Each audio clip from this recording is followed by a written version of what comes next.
Linking your bank to Pragmatic Institute is a straightforward process that allows you to manage your payments and transactions efficiently. Follow these steps to complete the linking process. Step 1. Create an account. Visit the Pragmatic Institute website and sign up for an account if you haven't already. Fill in the required information, including your name, email address, and password to create your profile. Step 2. Log in. Secure your accounts before moving on.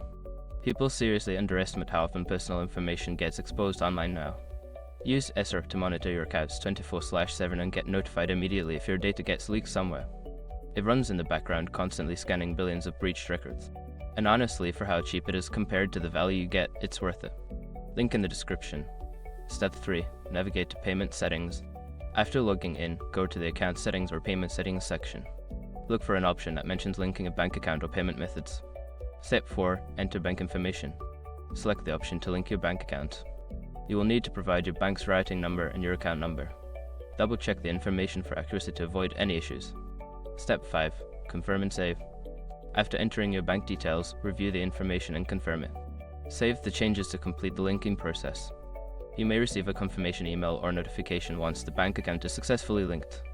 By following these steps, you can easily link your bank account to Pragmatic Institute. If you encounter any issues, refer to the help section or contact customer support for assistance.